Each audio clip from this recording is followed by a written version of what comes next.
What's the point? Well, what does he do?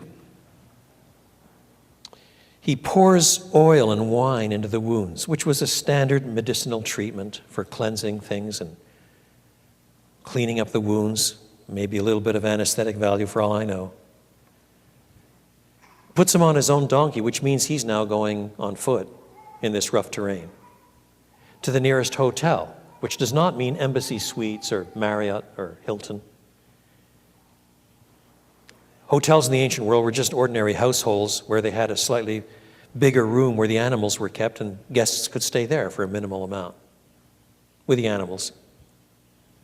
But at least it was shelter. It was secure from further attacks, from further thugs. The man could regain his strength.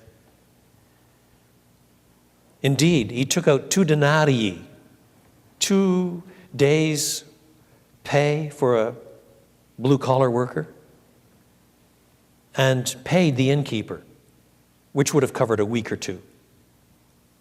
Look after him, he said, and when I return, I will reimburse you for any extra expense you may have. I've got to be going, but this chap may take more than 2 weeks to recover, and whatever the bill is, I'll pay it. Now that is astonishingly important. Because you see, in the ancient world, there were no bankruptcy laws. There was no Chapter 11, no Chapter 13. If you owed money, therefore, you had no recourse but to sell yourself and or your family into slavery. So if this chap, who after all had been stripped, so he had no clothes and no money and no health, if this chap now, stripped with no money of his own, now had to stay on for 6 weeks and nobody paid that charge, at the end of 6 weeks, the homeowner, the innkeeper, would have every right to say, okay, now you're my slave. And the man would have no defense whatsoever. But instead, the Samaritan not only saves his life and transports him to the inn and does what he can for his wounds and pays for the immediate expense, he saves him from slavery as well.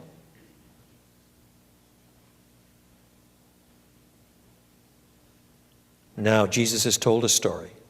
Now that's his setup for his own question. Which of these 3 do you think was a neighbor to the man who fell into the hands of robbers? Oh, this question is clever. It gets at the heart of the issue. What was the lawyer's question? The lawyer's question was, and who is my neighbor?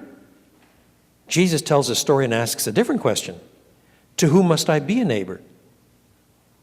Not who is my neighbor so that I can decide whether or not he's classified as a neighbor so I have to do something nice. But to whom must I be a neighbor? How do I become a neighbor? That is, the parable pictures grace responding to need. The lawyer cannot even bring himself to say the Samaritan. Samaritan was a bad word. You don't use words like that. He has to use a circumlocution. He says, well, the man who had mercy on him. And Jesus says, go and do likewise.